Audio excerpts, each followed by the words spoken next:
pioneer, maverick, game changer. That's a few things that come to light when Jeanette Lee, also known as the Black Widow, is all that and more. When this New Yorker hit the pro billiard scene, she was a force of nature, and she brought a whole lot of attention to the game.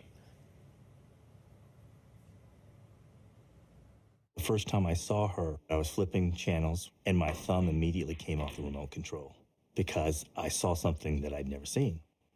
She was fierce-looking, focused, and determined. It was mesmerizing. Take a 3-games-to-none lead against Vivian Villarreal, who has yet to get up off that chair. Oh, Vivian! The last 2 racks. We helped create ESPN too, because they needed programming, and we had programming. Oh, this champion story is now being told in the ESPN 30 for 30 series, Jeanette Lee versus. We also learn about her latest opponent, cancer, and her fight to win.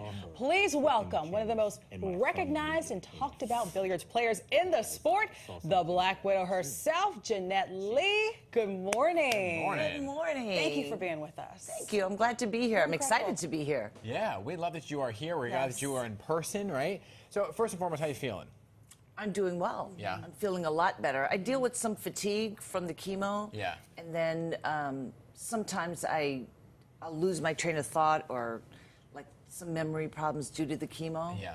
And so it's annoying. Well, I'm sure. But aside from that, my spirit is good. Right, good. And I'm always looking for an opportunity to make a difference with the obstacles that I've had to, that have challenged me over the years. Right. And I always feel like there's a purpose. Yes. There's something. I just don't know what God has planned for me. So Right. I just kind of go with it and try to survive the bad times and look to the good times. Your testimony in and of itself is Thank so you. inspiring. Yeah, let's talk about the game of billiards, okay? When did you first realize that was something you wanted to kind of tackle and play head on? Was it just kind of recreational, or you knew you had some competitive edge? Well, as a child, I was always competitive playing. Because of my scoliosis, my spine is shaped like an S. I had major surgery when I was 12, and a zillion surgeries after that. But what that started was, it just went from me being an active tomboy to board games, card games, and everything like that, because I couldn't do the running and jumping. And then when I saw pool, I was like, this is fun, and I could do it. I wasn't thinking about the toll that it would take to bend over and over again for decades, Right. And so it's taken its toll on my back, so I deal with some of that. Right. Well, you got the itch. You got your starts right here in New York. Actually, yeah. It used to be Slate Billiards in Manhattan, in Chelsea. Used to be called Chelsea Billiards. Yeah. And I went in there, and there were hustlers everywhere waiting to pounce on all this fresh new meat that came in, And so I got to see a lot of playing, a lot of hustling, but also we had a lot of great players pass through, doing exhibition matches. And so I got to see a higher level of play. And I was like, I want to do that. Right. And I wasn't really thinking career until I just started beating people. Yeah. And especially, I was saying earlier, there's just nothing like beating a man in stilettos, That's right. And just what's funny is they come back for more. They don't want to quit. And I'm like, Gets a kick out of it. come You do. on, They because do. I enjoy this, Right. And then so 90s and 2000s, you got the title Black Widow. I So did. How did that? What's the title mean? So Gabe Vigorito owned Howard Beach Billiard Club right there. And when they opened up, it was the first $1 million pool room. So, there were always players kind of coming to check it out. And it was in Howard Beach.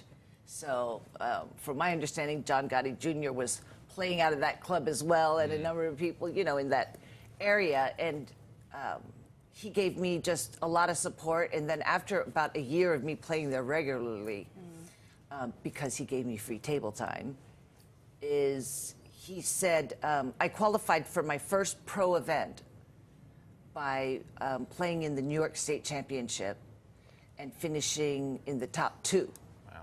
So, That's amazing. yeah. That's amazing. And so I won that, which led me to the tournament, and he called me the Black Widow because he said he remembered when I first played pool, I came in, and I was so sweet, it's so nice, and I stood out, this Korean girl coming in. And then I got a set of balls, and I spread them on the table, and then he said, and then everything changed. Your entire demeanor, you stalked the table, and so you basically lure your opponents to the table and eat them alive. Nice.